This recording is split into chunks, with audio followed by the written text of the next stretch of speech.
ನಮಸ್ತೆ ಎಲ್ಲರಿಗೂ welcome back to my channel. So ಬರ್ರಿ ಇವತ್ತಿನ ಬ್ಲಾಗನ್ನ ಶುರು ಮಾಡೋಣ. ಇಲ್ಲಿ ಪುಳಿಯೋಗರೆ ಮಾಡೀನಿ. ಸೊ ಪುಳಿಯೋಗರೆ ಆಗೈತಿ, ಇಲ್ಲಿ ಉಪ್ಪಿಟ್ಟು ಐತಿ, ಅದು ನನ್ನ ಪಾಲಿಂದು ಚಾ ಮಾಡಿ ಸೋಸಿಟ್ಟಿನಿ. ಬುತ್ತಿಗೇನೈತೆ ಮಕ್ಕಳಿಗೆ ಪುಳಿಯೋಗರೆ ಮತ್ತು ಒಂದು ಚಪಾತಿ ರೋಲ್ ಮಾಡೀನಿ. ತುಪ್ಪ ಮತ್ತು ಸಕ್ಕರೆ ಹಾಕಿ ಒಂದು ಚಪಾತಿ ರೋಲ್ ಮಾಡಿಕೊಟ್ಟಿನಿ. ಇಷ್ಟು ಒಂದು ಡಬ್ಬಿ ಒಳಗೆ ಪುಳಿಯೋಗರೆ ಹಾಕಿನಿ. ಇಬ್ಬರದು ಡಬ್ಬ ರೆಡಿ ಆಗೈತಿ ಸದ್ಯಕ್ಕೆ. ಅವರು ಕೂಡ ತಿನ್ನಕತ್ತಾರ ಉಪ್ಪಿಟ್ಟು. ನೀರು ಬಂದಿದ್ದು, ನೀರಿನ ಕೆಲಸ ಆಗೈತ್ರಿ.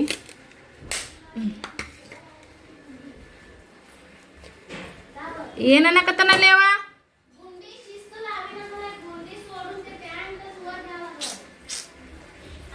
ಪಿಲ್ಲ ನಿನ್ನ ಸಮಾನ ಜೀವ ರೋಷ್ ಹೋಗುತ್ತೆ ನೋಡಲ್ಲ. ಯಪ್ಪ ನನಗೆ ಸಾಕು ಮಾಡಿಡ್ತಿದ್ಯಲ್ಲ ನಿನ್ನ ಬಾಯ. ನಾನು ಮತ್ತೆ ನನಗೆ ಯಾಕೆ ತರಿಸ್ತೀನಿ ನೀನು? ಚಟ್ ಹಾಕೋ ಅಂದ್ರೆ ಹಂಗ ಹಾಕೋತಿದ್ ಮ್ಯಾಗ. ಸಣ್ಣ ಹುಡುಗ ಬರ್ತಾ ನೀನ.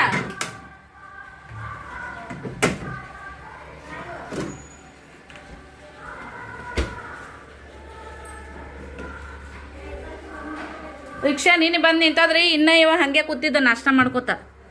ಬಡ ಬಡ ಬಡ ಬಡ ಅನ್ನಂಗೆಲ್ಲ ಮತ್ತೆ ಇಲ್ಲದ ನಾಟಕಗಳು ಚಾಲು ಆತಾವ.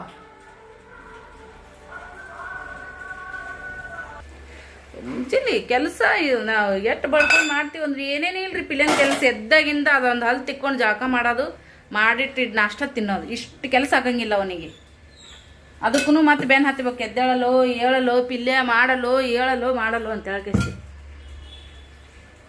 ಹೆಣ್ಣು ಹುಡುಗರ ಒಂದು ಹೊತ್ತಿ ಬೇಯಿಸಿ ನೋಡ್ರಿ. ತಮ್ಮತ್ತವ್ರೆ ಮಾಡ್ಕೋತಾವ. ಡಬ್ಬಿ ಕಟ್ಟಿದ್ದಾಯ್ತು. ಈಗ ನೋಡ್ರಿ ಚಾ ಮಾಡಿಟ್ಟಿನಿ. ಚಾ ತಿರಕ್ಕೆ ಮಾಡಿಟ್ಟು ಚಾ ಇದು ಮಾಡಿ ಬಿಸಿ ಮಾಡ್ಕೊತೀನಿ. ನಾಷ್ಟ ಹಾಕೊಂಡು ಕುಂದಿರ್ತೀನಿ ನೋಡ್ರಿ. ರಿಲೀಫ್ ಐತಿ ಈಗ. ಯಾಕಂದ್ರೆ ರಿಕ್ಷಾ ಇನ್ಮೇಲಿದ್ದ 11 ಗಂಟೆಗೆ ಬರ್ತೀನಿ ಅಂತ ಹೇಳ್ಯಾರ. ಎಷ್ಟು ಪಾಲಿಸ್ತಾರೋ ಬಿಡ್ತಾರೋ ನನಗೆ ಹತ್ರ ಗೊತ್ತಿಲ್ಲ. ಬಟ್ ಬರಲಿ ಬಿಡಲಿ, ನನ್ನ ಮಕ್ಕಳಿಗೆ ಎಲ್ಲ ರೆಡಿ ಮಾಡಿಡ್ತೀನಿ. So okay. ನಮ್ಮ ಹುಡುಗರು ಕೂಡ ಶಾಲೆಗೆ ಹೋದ್ರಿ. ನಾನು ಕೂಡ ನಾಷ್ಟ ಮಾಡಿ ಚಾ ಕುಡ್ದೆ. ಒಮ್ಮೊಮ್ಮೆ ಕೆಲಸದ ಒತ್ತಡ, ಮಾನಸಿಕವಾಗಿ ಏನೋ ಒಂದು ಗೊಂದಲದೊಳಗೆ ಇರ್ತೀವಿ. ಸೊ ಅಂಥ ಟೈಮ್ದಾಗ ಮಕ್ಕಳು ತುಂಬ ಅಂದರೆ ತುಂಬ ಕಾಡ್ತಿರ್ತಾರೆ. ಅವಾಗ ಒಮ್ಮೊಮ್ಮೆ ಅವಾಗ ರಿಯಾಕ್ಟ್ ಮಾಡಬೇಕಾಗುತ್ತಾ ನೋಡ್ರಿ. ಬಿಟ್ಟರೆ ನಡೆಯಂಗಿಲ್ಲ ಫ್ರೆಂಡ್ಸ. ಏನೋ ಅನ್ಕೊಳಕ್ಕೆ ಹೋಗ್ಬೇಡ್ರಿ. ಮನೆ ಅಂತ ಅಂದಮ್ಯಾಗ ಮಕ್ಕಳಿಗೆ ಬೆದರಿಸಲೇಬೇಕು. ಸೊ ಇಲ್ಲದೇ ಇರುವಂಥದ್ದನ್ನು ನಾವು ಫೇಕ್ ಮಾಡೋಕ್ಕಲ್ಲ. ಮನೆ, ಸಂಸಾರ, ಮಕ್ಕಳು, ಜಂಜಾಟ ಇರೋದನ್ನೇ. ಬಟ್ ಒಮ್ಮೊಮ್ಮೆ ನಮ್ಮ ಸಿಟ್ಟು ಮಕ್ಳ ಮೇಲೆ ಹಾಕೋ ಚಾನ್ಸಸ್ ಜಾಸ್ತಿ ಇರ್ತದೆ ತಾಯಂದ್ರು. ಬಟ್ ನಾನು ಸಿಟ್ಟು ಹಾಕಕ್ಕೆ ಹೋಗಿಲ್ಲ. ಬಟ್ ಅವರು ಟೈಮಿಂಗ್ ಮಾಡ್ಕೋಬೇಕು. ರಿಕ್ಷಾ ಬಂದು ನಿಂದಿರ್ತಾ ಓಡಾಡ್ತಿರ್ತಾರೆ, ಲಘು ಮಾತು ಕೇಳಲ್ಲ. ಹಂಗಾಗಿ ಒಮ್ಮೊಮ್ಮೆ ಬೆದರಿಸ್ತಿರ್ತೀನಿ. ನಿಮಗೂ ಇದೆಲ್ಲ ಅನುಭವಕ್ಕೆ ಬಂದಿರ್ತೈತೆ ಅಂತ ಅಂದ್ಕೊಂಡಿರ್ತೀನಿ. ಮಳೆ ಬರತೈತ್ರಿ, ನೋಡ್ತಾ ಇರ್ಬೋದು ನೀವು. ಒಗ್ಯಾಣ ಹೋಗೋದಕ್ಕಿದೆ. ಈಗ ನೀರು ಕಾದಾವು, ಜಾಕ ಮಾಡಬೇಕು. ಸೊ ಪ್ಯಾಂಟು ಒಗೆದಾಕಿನಿ. 1 2 3 4 ಯಜಮಾರು 4 ಪ್ಯಾಂಟ್ ಹಾಕಿನಿ. ಮನೆ ಶರ್ಟ್ ಹೋಗೋದಕ್ಕಿದ್ದೆ. ಇದೇ ಈಗ ಮಾಡೋಗುತ್ತಾ ಮತ್ತು ಒಗೋದ್ರೆ ಒಣಗಂಗಿಲ್ಲ. ಜೀನ್ಸ್ ಪ್ಯಾಂಟಿಗೆ ಸ್ವಲ್ಪ ಬಿಸಿಲು ಬೇಕು. ಆಗಳೇ ಸ್ವಲ್ಪ ಬಿಸಿಲಿತ್ತು ಅಂತೇಳಿ ಹಾಕಿನಿ. ಒಮ್ಮಿದೊಮ್ಮೆಲೆ ಮಾಡಾಗಿ ಮಳೆ ಬರತ್ತದ ನೋಡ್ರಿ. ನೋಡ್ತಾ ಇರ್ಬೋದು ನೀವು ಇಲ್ಲಿ. ಇವತ್ತು ತುಳಸಿ ತರಬೇಕಂತ ಅಂದ್ಕೊಂಡಿದ್ದೆ ಗುರುವಾರ. ಬಟ್ ಕೆಲವು ಹೆಣ್ಮಕ್ಳು ಸಮಸ್ಯೆಯಿಂದಾಗಿ ಹೋಗೋಕ್ಕಾಗಲಿಲ್ಲ. ಇನ್ನೊಂದು 4 ದಿನ ಬಿಟ್ಟು ಹೋಗ್ತಂದ್ರೆ ಆಯ್ತು. ಯಾಕಂದ್ರೆ ಪ್ರತಿ ಗುರುವಾರಕ್ಕೂ ತುಳಸಿ ಎಲೆ ಇಟ್ಟು ಪೂಜೆ ಮಾಡ್ತೀವಲ್ಲ. ಸೊ ರಾಯರಿಗೆ ನಾವು ಭಕ್ತಿನೇ ಹೆಚ್ಚಿಗೆ ತೋರಿಸ್ಬೇಕು. ಆಡಂಬರದ ಪೂಜೆಕಿನ ಭಕ್ತಿಯಿಂದ ನಾವು ಏನು ಮಾಡಿರ್ತೀವಿ ಅದೇ ದೇವ್ರಿಗೆ ಸಲ್ಲುವಂಥದ್ದು. ನಾವು ಒಮ್ಮೊಮ್ಮೆ ಕೆಲವೊಬ್ರು ಪೂಜೆನೂ ಮಾಡೋಂಗಿಲ್ಲ, ಒಬ್ಬೊಬ್ಬ ಮನೆ ಫೋಟೋನೇ ಇರಲ್ಲ. ಅಂದ್ರೂ ರಾಯರನ್ನು ಮನಸ್ಸಿನೊಳಗೆ ಭಕ್ತಿಯಿಂದ ನೆನೀತಾರೆ. ಸೊ ಅವ್ರಿಗೆ ಖಂಡಿತ ದೇವರು ಒಳ್ಳೆಯದು ಮಾಡ್ತಾರೆ. ನನಗೂ ಸಾಕಷ್ಟು ಜೀವನದೊಳಗೆ ಬದಲಾವಣೆಗಳು ಆಗುವಂಥವು ಒಂದೊಂದು ಘಟನೆಗಳು ಅದಾವೆ. ಒಬ್ಬೊಬ್ಬರು ಮನುಷ್ಯತ್ವ ಇಲ್ಲದೇ ಇರೋ ಥರ ನಡ್ಕೊತಿರ್ತಾರೆ. ಬಟ್ ಎಲ್ಲರಿಗೂ ಕೂಡ ರಾಯರು ಒಳ್ಳೆ ಬುದ್ಧಿ ಹಾಕಲಿ. ಗುರುವಾರ ನೋಡ್ರಿ ರಾಯರ ಪೂಜೆ. ಮಗಳು ಈ ಥರ ಮಾಡಿದ್ದಾಳ, ತುಪ್ಪು ದೀಪ ಹಚ್ಚಾಳ. ಸೊ ಅದು ದೊಡ್ಡದು ಇದು ಇತ್ತು ನೋಡ್ರಿ. ಅದು ಒಂದು ತೆಂಗಿನಕಾಯಿ ಸಿಕ್ತಿತ್ತಲ್ಲ, ಅದು ದೊಡ್ಡ ಚರಿಗೆ ಒಳಗೆ ಇಟ್ಟಿದ್ದೆ ಸೈಡಿಗೆ.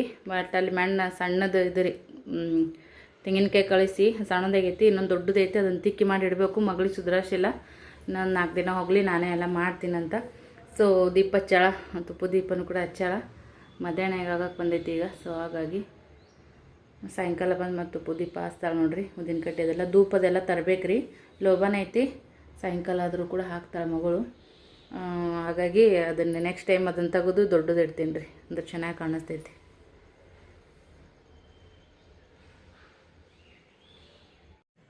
ಮಾಮೂಲಿ ಚಪಾತಿ ಅದೆಲ್ಲ ಅದಾವ್ರಿ, ಮ್ಯಾಗ ಮುಚ್ಚಿಟ್ಟಿನಿ.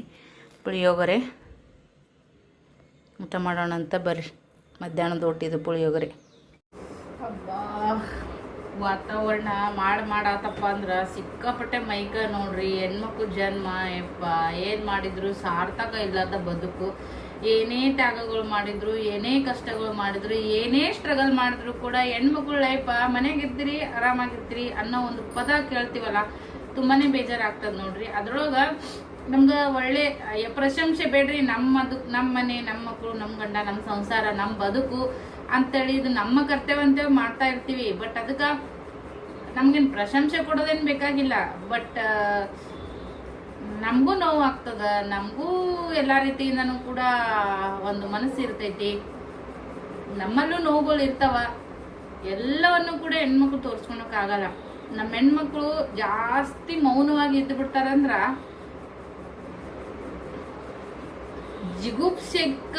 ಜಿಗುಪ್ಸೆ ಅದಕ್ಕೆ ಅವರು ಹೋಗ್ಬಿಟ್ಟಾಗ ಮಾತ್ರ ನಾವು ಜಾಸ್ತಿ ಮೌನ ಆಗ್ಬಿಡೋದು.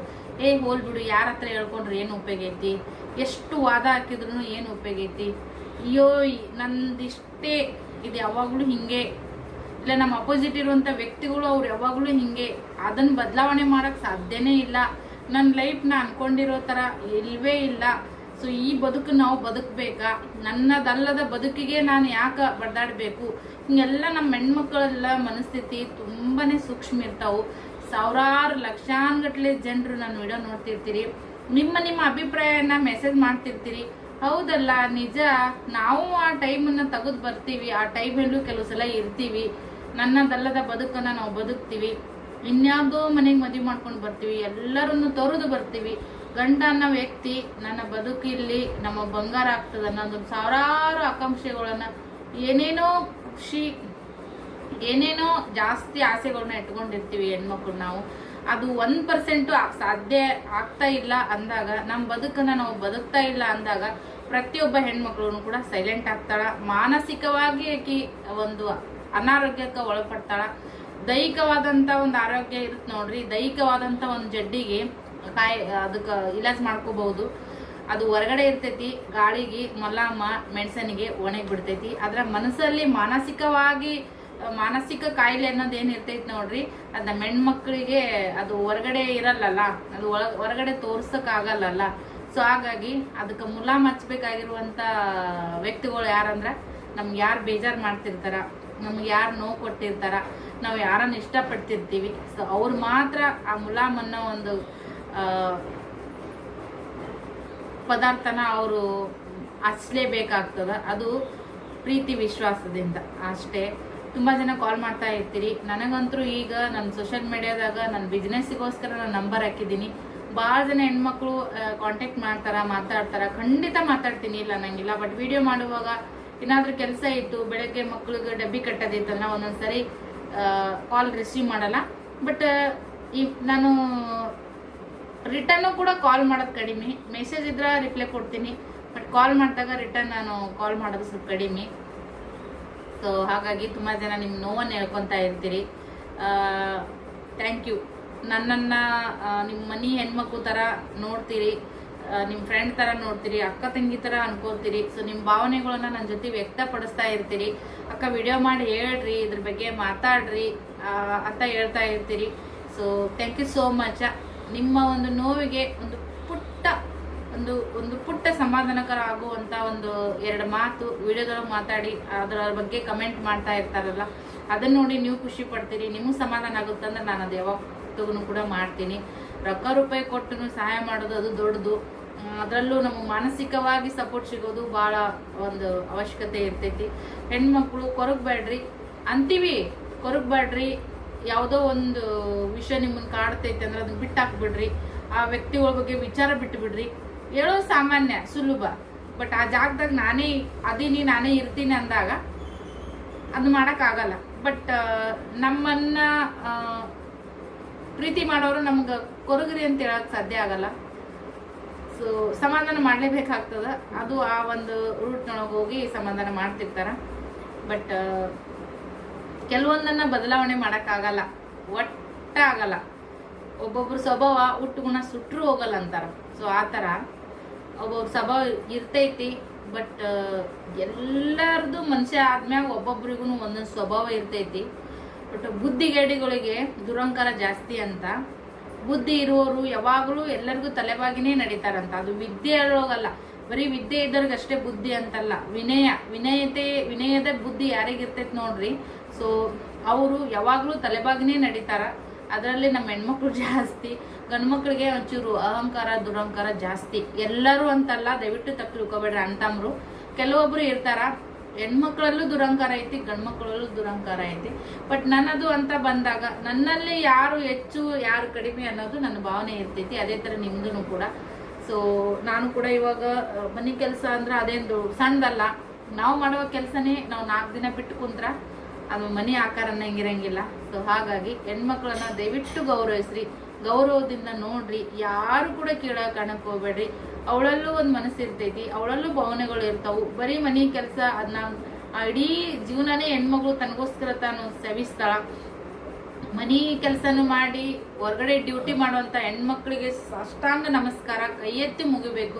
ಅವ್ರಿಗೆ ಗ್ರೇಟ್ ಅಂತ ಹೇಳ್ಬೇಕು. ಯಾಕಂದ್ರ ಮನೆಗೆ ಮಾಡಿ ಅಚ್ಚುಕಟ್ಟಾಗಿ ಮಕ್ಕಳು ನೋಡ್ಕೊಂಡು ಇರೋದು ಒಂಥರ ಆದ್ರ, ಮನೆಯಿಂದೆಲ್ಲ ಮಾಡ್ಕೊಂಡು ಹೊರಗೆ ಹೋಗಿ ಒಂದು ಕೆಲಸ ಮಾಡ್ಕೊಂಡು ಒಳ ಮನೆಗೆ ಬಂದು ಮತ್ತೆ ಅದೇ ಅಡಿಗೆ ಮನೆಗೆ ಹೋಗಿ ಆ ಹೆಣ್ಮಗಳು ಆ ಒಂದು ಹೆಣ್ಣುತನದ ಕೆಲಸ ನಿರ್ವಹಿಸ್ತಾಳ ಅಂತಂದ್ರ ಆ ಹೆಣ್ಣಿಗೆ ಜಾಸ್ತಿ ಗೌರವ ಕೊಡಬೇಕು.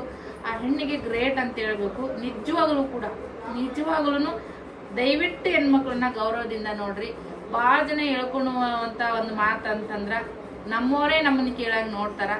ನಮ್ಮ ಬಾಳ ಸಂಗಾತಿ ಆದವರು ನಮ್ಮ ಜೊತೆಗೆ ಸಾಯಿವರೆಗೂ ನಿನ್ ಕಷ್ಟ ಸುಖದೊಳಗೆ ಇರ್ತೀನಿ ಅಂತ ಹೇಳಿ ಕೈ ಹಿಡಿದವರೇ ತುಂಬಾ ಹೆಣ್ಮಕ್ಳಿಗೆ, ಹೆಂಡತಿ ಆದಂತರಿಗೆ ಮಾನಸಿಕವಾಗಿ ದೈಹಿಕವಾಗಿನೂ ಕೂಡ ಹಲ್ಲೆ ಮಾಡ್ತಿರ್ತಾರ. ಬಟ್ ನಿಮ್ಮನ್ನು ನಂಬಿರುವಂತ ಹೆಣ್ಮಗಳಿಗೆ ನೀವು ಈ ತರ ಟಾರ್ಚರ್ ಕೊಟ್ರ, ಅದು ಅತ್ತೆ ಆಗಿರ್ಬೋದು, ನಾದ್ನಿ, ನೆಗೆಣ್ಣಿ, ಮಾವ, ಗಂಡ ಒಬ್ಬವ ಅರ್ಥ ಮಾಡ್ಕೊಂಡು ಹೋಗುದಂದ್ರ ಹೆಣ್ಮಗಳಿಗೆ ಎಷ್ಟೇ ನೋವಿದ್ರು ಕೂಡ ಸಹಿಸ್ಕೊಂಡು ಹೋಗ್ತಾಳ. ಆದ್ರೆ ಅದೇ ಎಲ್ಲರೂ ನಮ್ಮನ್ನ ಒಳ್ಳೆ ರೀತಿಯಾಗಿ ನೋಡ್ತಾರ, ಗಂಡ ಒಬ್ಬವ ನಮ್ ಬೆಲೆ ಕೊಡಂಗಿಲ್ಲ ಅಂತಂದ್ರ ಆ ಹೆಣ್ಣು ಅದನ್ನ ಸಹಿಸ್ಕೊಳಕ ಸಾಧ್ಯನೇ ಇಲ್ಲ. ಎಲ್ಲ ಹೆಣ್ಮಕ್ಳು ಕಣ್ಣೀರು ತುಂಬಾ ಅಂದ್ರೆ ತುಂಬಾ ಕೆಟ್ಟದ್ದು. ಯಾವ ಹೆಣ್ಣು ಮಗಳಿಗೂ ಕೂಡ ಯಾರು ಕಣ್ಣೀರು ಹಾಕಿಸಕ್ ಹೋಗ್ಬಾರ್ದು. ಸೊ ಎಲ್ಲ ಹೆಣ್ಮಕ್ಳು ಜೀವನ ಚೆನ್ನಾಗಿರ್ಲಿ ಅಷ್ಟೇ.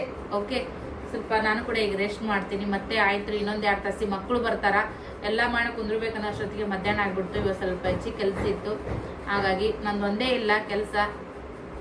ಮನಿದು ಕೆಲಸ ಮಾಡಬೇಕು, ಮನಿ ದೊಡ್ಡದೈತಿ, ಎಲ್ಲ ಆ ಕಡೆ ಈ ಕಡೆ ಧೂಳು ಆಗ್ತದ, ಒರೆಸ್ಕೋಬೇಕು. ಅದ್ರ ಜೊತೆಗೆ ಕಸ ಮನಿ ಒರೆಸೋದು, ನೆಲ ಒರೆಸೋದು, ಎಲ್ಲ ಸಾಮಾನುಗಳು ಫರ್ನಿಚರ್ಗಳು ಒರೆಸ್ಕೊಳೋದು, ಕಿಚನ್ ನೀಟ್ ಇಟ್ಕೊಳೋದು, ಅಡುಗೆ ಮಾಡೋದು, ಬಚ್ಚಲ ತಿಕ್ಕೊಳೋದು, ಟಾಯ್ಲೆಟ್ ತಿಕ್ಕೊಳೋದು, ಒಗ್ಯಾಣ ಬಾಂಡೆ ಅವನ್ನೆಲ್ಲ ಜೋಡಿಸಿಡೋದು, ಬಟ್ಟೆ ಜೋಡಿಸಿಡೋದು, ಒಗ್ಯಾಣ ಒಗ್ದದ್ದು ಒಳ್ಳೆ ತೊಗೊಂಬಂದಿಡೋದು, ಈ ಥರದ್ದು ಸಾಕಷ್ಟು ಕೆಲಸಗಳು ಇರ್ತಾವೆ. ಅದ್ರ ಮಧ್ಯೆ ಯೂಟ್ಯೂಬ್ ಮಾಡೋದು, ಬ್ಲಾಗ್ ಮಾಡೋದು, ಎಡಿಟ್ ಮಾಡಿ ಅಪ್ಲೋಡ್ ಮಾಡೋದು, ಅದಕ್ಕೆ ತಮ್ಮನೆಲ್ಲು, ಟೈಟಲ್ಲು, ಡಿಸ್ಕ್ರಿಪ್ಷನ್ ಬಾಕ್ಸು, ಟ್ಯಾಗ್ಸು ಇದನ್ನೆಲ್ಲ ಹಾಕೊಳೋದು. ನಂದು 2 ಚಾನಲ್ ಅದಾವ, ಅದನ್ನು ಕೂಡ ಮೇಂಟೈನ್ ಮಾಡಬೇಕು. ಕಸ್ಟಮರ್ ಕಾಲ್ ಮಾಡ್ತಾರೆ, ಅದನ್ನು ಕೂಡ ಅಟೆಂಡ್ ಮಾಡಬೇಕು. ಇದೆಲ್ಲದ್ರ ಬಗ್ಗೆ ದೈಹಿಕವಾಗೂ ಕೂಡ ಮನೆಯೊಳಗೆ ನಾನು ದಂಡಿಸ್ತೀನಿ, ಮಾನಸಿಕವಾಗಿನೂ ಕೂಡ ನಾನು ಇವೇನು ಯೂಟ್ಯೂಬ್ ಮಾಡ್ತೀನಲ್ಲ ಇದು ನನ್ನ ಮಾನಸಿಕ ಕೆಲಸ, ಮನೇದು ಏನು ಮಾಡ್ತೀನಲ್ಲ ಇದು ದೈಹಿಕ ಕೆಲಸ. ಸೊ 2 ರೀತಿಯಾಗಿ ನಾನು ತೊಡಗಿಸ್ಕೊಳೋದ್ರಿಂದ ನನಗೂ ಸ್ವಲ್ಪ ಜಾಸ್ತಿ ಹೆಲ್ತ್ ಅಪ್ಸೆಟ್ ಆಗೋದಕ್ಕಿಂತ ಸ್ವಲ್ಪ ಮನಸ್ಥಿತಿನೇ ಅಪ್ಸೆಟ್ ಆಗೋದು ಜಾಸ್ತಿ. ಸ್ವಲ್ಪ ಈಗ ರೆಸ್ಟ್ ಮಾಡಿ ಹೇಳ್ತೀನಿ ರೀ ಸಾಯಂಕಾಲ. ಓಕೆ, ಸೊ ಸಾಯಂಕಾಲ ಇವಾಗ ಫ್ರೆಶ್ ಆಗಿ ನೋಡ್ರಿ, ಮಕ್ಕಳು ಕೂಡ ಬಂದಿದ್ದಾರೆ ಶಾಲೆಯಲ್ಲಿ ಅಂತ. ಅವನು ಕೂಡ ಏಕೈಕಲ್ ಮುಖ ತಕೊಂಡು ಫ್ರೆಶ್ ಆಗಿ ಇವತ್ತೆಲ್ಲ ಹಚ್ಕೊಂಡಾನ. ಹಾಲು ತರಿಸೀನಿ, ಬಿಸ್ಕಿಟ್ ತರಿಸೀನಿ. ಬಂದ್ಬಿಟ್ಟೆ ನಾವು ಚುರುಮುರಿ ಮತ್ತು ಸಾಂಬಾರು ಇದ್ರಿ. ಸೊ ಅದು ಕೂಡ ತಿಂದಿದ್ದಾನ. ಹಾಗಾಗಿ ಈಗ ಚಹಾ ಬಿಸ್ಕಿಟ್ ಒಂಚೂರು ತಿಂದ್ರೆ ಅವ್ರಿಗೂ ಲೈಟಾಗಿ ಹಶು ಇರ್ತೈತಲ್ಲ ಶಾಲೆ ಅಂತ ಬರೋಣ. ಹಾಗಾಗಿ ಅಡುಗೆ ಮಾಡೋತನ ಸ್ವಲ್ಪ ಹಶು ತಡಿತೈತೆ ಅವ್ರಿಗೆ. ಚಹಾ ಬಿಸ್ಕಿಟ್ ನೀವು ಹೋಮ್ವರ್ಕ್ಸ್ ಮಾಡ್ಸಕ್ಕೆ ಕುಂದ್ರಿಸಿದ್ದೆ. ಸ್ನೇಹ ಚಹಾ ಮಾಡ್ಕೊಂಬಂದ್ರು. ದೇವ್ರ ಮುಂದೆ ದೀಪದನ್ನೆಲ್ಲ ಹಚ್ಚಾಡ್ರಿ. ಇವನಿಗೂ ಕೊಟ್ಟೆ ಚಹಾ. ಈಗ ಭಾಳ ಕೊಡಲ್ಲ, ಸ್ವಲ್ಪ ಬಿಸ್ಕಿಟಿನ ಪೂರ್ತಿ ಕೊಡ್ತೀನಿ ರೀ. ಹಾಲು ಬೇಕಾರೆ ಒಮ್ಮೊಮ್ಮೆ ಒಂದೊಂದು ಹೊಟ್ಟೆ ಅದು ಹಿಂಗಿದ್ದಾಗ ಕೊಡ್ತಿರ್ತೀನಿ. ನೆಕ್ಸ್ಟ್ ಡೇ ನೋಡ್ರಿ, ಸದ್ಯಕ್ಕೆ ಹಿಟ್ಟನ್ನ ಇಟ್ಟಿನಿ. ಚಪಾತಿ ಮಾಡಬೇಕು ಬುತ್ತಿಗೆ ಹುಡುಗರಿಗೆ. ನೀರೊಂದು ಬಂದಾವ್ರಿ, ತುಂಬದ ಹಾಲಿಲ್ಲ, ಕುಡಿಯೋ ನೀರು ತಳಗೋಗಿ ಇಲ್ಲಿವೇ ತುಂಬಬೇಕ್ರಿ ಸಿಂಕ್ನೇನುವೆ. ಸೊ ಬೇಳೆ ಕುದಿಸಿಟ್ಟೈತಿ, ಇದನ್ನೇ ಬ್ಯಾಳಿ ಪಲ್ಯ ಮಾಡ್ತೀನಿ ಸದ್ಯಕ್ಕೆ. ಹಾಲನ್ನು ಮಗಳು ಕಾಸಿಟ್ಟಾಳೆ, ಈಗ ಪೂಜೆ ಮಾಡಾಕತ್ತಾಳ್ರಿ. ಅಯ್ಯ ಓದುವಲ್ಲಮ್ಮವ ನೀರು ಹೋಗೋ ತಡನ ಇಲ್ರಿ. ಪಲ್ಯಕ್ಕೆ ನೋಡ್ರಿ, ನಾ ಕಾಯಿಪಲ್ಯ ತರ್ಬೇಕು ಮಾರ್ಕೆಟ್ಗೆ ಹೋಗಿ. ನನಗೂ ತರೋದಾಗಿಲ್ಲ, ಸ್ವಲ್ಪ ಹೊಟ್ಟೆ ನೋವು ಕಾಲು ನೋವು ಜಾಸ್ತಿ ಆಗೈತಿ. ಅದಕ್ಕಂತೇಳಿ ಇಲ್ಲಿ ಎಣ್ಣೆ, ಜೀರಿಗೆ, ಸಾಸಿವೆ, ಉಳ್ಳಾಗಡ್ಡಿ ಮತ್ತು ಹಸಿಮೆಣ್ಸಿನ್ಕಾಯಿ ಮೊನ್ನೆ ಪೇಸ್ಟ್ ಮಾಡಿನಂತ ಹೇಳಿದೆ ನೋಡ್ರಿ. ಧನಿಯಾ ಕಾಳು, ಜೀರಿಗೆ, ಉಪ್ಪು, ಹಸಿಮೆಣ್ಸಿನ್ಕಾಯಿ ಹಾಕಿ ಮಿಕ್ಸಿ ಮಾಡೀನಿ. ಮಸ್ತಾಗುತ್ತೆ. ಟಮಾಟಿ ಇದ್ರೆ ಇನ್ನೂ ಚಲೋ ಆಗಕ್ಕಿತ್ತು, ಟಮಾಟಿ ಇಲ್ಲ. ಸೊ ಹಾಗಾಗಿ ಬ್ಯಾಳೆ ನೋಡ್ರಿ ಭಾಳ ಚಲೋ ಆಗುತ್ತೆ, ಮಸ್ತ್ ಆಗುತ್ತೆ. ಸ್ವಲ್ಪ ಬ್ಯಾಳಿನ ಸ್ವಲ್ಪ ಕುದಿಬೇಕು. ಇದ್ರೊಳಗೆ ಕುದೀಲಿ. ಈ ಕಡೆ ಕುದಿಯೋಕ್ಕಿಟ್ಟು ಈ ಕಡೆ ಚಪಾತಿ ಮಾಡ್ಕೊಂಡ್ಬಿಡ್ತೀನಿ. ಎರಡು ಕೆಲಸ ಒಮ್ಮೆ ಆಗ್ಬಿಡ್ತಾವ್ರಿ. ಅಂದ್ರೆ ಇವ್ರಿಗೆ ಇದನ್ನ ಊಟ ಮಾಡಿ ಬುತ್ತಿ ಕಟ್ಕೊಂಡು ಹೋಗ್ತಾರೆ ಮಕ್ಕಳು. ಅದಕ್ಕೆ ಇದು ಕುದಿಲಿ.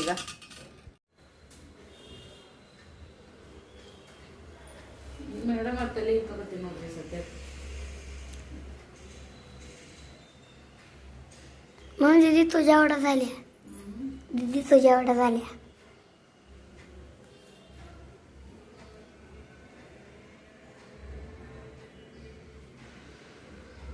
ನಿನ್ನಷ್ಟು ಹೇಗ ಅಂತಂದ್ರಿ ಇಲ್ಲೇ ಸ್ನೇಹ, ನಿನ್ನಷ್ಟು ಹೈಟ್ ಆಗ ಮಮ್ಮಿ, ನಿನ್ನಂಗೆ ಕಾಣಕತ್ತಾಳ ಅನ್ನಕತ್ತ. ಭಾಳ ಮಾಡಾಗೈತೆ ನೋಡ್ರಿ. ನೀನು ಸ್ವಲ್ಪ ಹೊರಪಿತ್ತು, ಪ್ಯಾಂಟ್ ಒಳಗೆ ಹೋಗೋದು. ಇವತ್ತಂದು 2 ಒಗಿಬೇಕು ಅಂದ್ಕೊಂಡೆ, ಅದೇನು ಮಾಡ್ಬಿಡಲ್ಲ. ಹಾಕೊಳೋದು 2 4 ಇದು ತೊಗೊಂಡು ಯಾಕೆ ಇರ್ತಿ ಕಡೆಗೆ ನೀನು? ಹಾಂ ಹೆಚ್ಚಿ ತಂದಿಟ್ರಿ ಹಿಂಗಾನು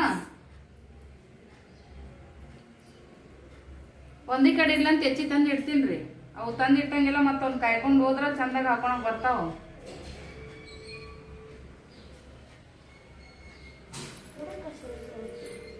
रोज मम्मी 2-2 घालते ती.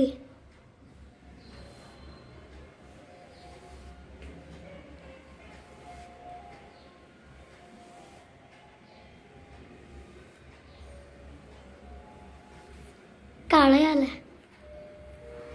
ಕಾಳ ಬರ್ತಾ ಬಂದ.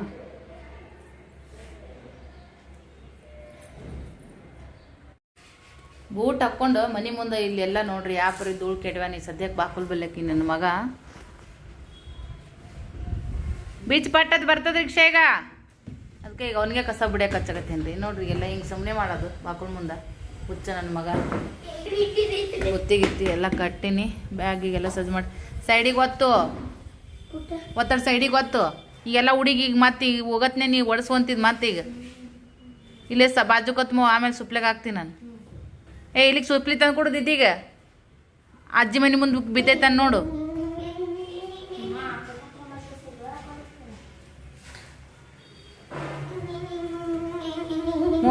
ನಿನ್ನ ಬೂಟ್ ಡಿಸೈನ್ ಭಾರಿ ಆಗ್ಯಾವ ನೋಡು.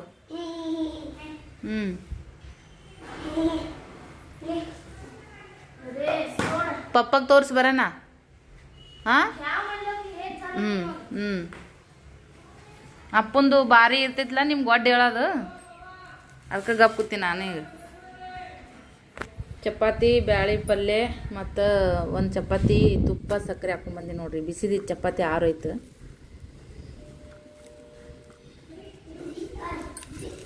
ಊಟ ಮಾಡೋಣ ಬರ್ರಿ. ಸಾಲಿ ಕಳಿಸಿ ನೀವಂತ ಕುಂತು ಸ್ವಲ್ಪ ಆರಾಮ್ಸಿರಿ ಚಾ ಕುಡಿಯೋಗಿರ್ತದೆ ನೋಡ್ರಿ. ಇದ್ರ ಮುಂದೆ ನೆಮ್ಮದಿ ಇನ್ಯಾವುದೇ ಇಲ್ಲ ಅನ್ಕೋತೀನಿ ನಮ್ಮ ಹೆಣ್ಮಕ್ಳಿಗೆ. ಸೊ ಮಕ್ಕಳು ಹೋದ್ಮ್ಯಾಗ ಒಂದೊಂದು ತಿಂಡಿ ತಿನ್ನೋದಿರಲಿ, ಊಟ ಮಾಡೋದಿರಲಿ, ಸ್ವಲ್ಪ ಮೊಬೈಲ್ ನೋಡೋದಿರಲಿ, ಇಲ್ಲ ಕೂತ್ಕೊಂಡು ಟಿ ವಿ ನೋಡೋದಿರಲಿ, ಯಾರಾದರೂ ಬಂದ್ರ ಜೊತೆ ಮಾತಾಡೋದಿರಲಿ, ಅದರಷ್ಟು ಸಮಾಧಾನ ಶಾಂತಿ ಯಾವುದೂ ಇಲ್ಲ ಅಂತ ನನ್ನ ಅಭಿಪ್ರಾಯ. ನಿಮಗೇನು ಅನಿಸುತ್ತೆ ಕಮೆಂಟ್ ಮಾಡಿ ಹೇಳ್ರಿ. ನಾನು ಕೂಡ ಈಗ ಚಹಾ ಮಾಡ್ಕೊಂಡಿನಿ. ಮಸ್ತ್ ವಾತಾವರಣ, ಮೋಡ ಮುಸ್ಕಿದ ವಾತಾವರಣ ಐತಿ. ನೀರು ಕೂಡ ಇಟ್ಟಿನಿ ರೀ ಫ್ರೆಂಡ್ಸ್. ಈ ಸದ್ಯಕ್ಕೆ ಜಾಕ ಮಾಡಬೇಕು. ಚಹಾ ಕುಡ್ದು ಸ್ವಲ್ಪ ಕಸ ಗಿಸ ಎಲ್ಲ ಉಡ್ಕೊಂಡು ಮಾಡಿ ಎಲ್ಲ ಮತ್ತು ಆಮೇಲೆ ಮುಂದಿನ ಕೆಲಸ ನೋಡ್ಕೊಳೋದು. ಈಗ ಈ ಸದ್ಯಕ್ಕೆ ಈ ಬ್ಲಾಗನ್ನು ಇಲ್ಲಿಗೆ ಎಂಡ್ ಮಾಡ್ತೀನಿ. Thank you for watching. Bye.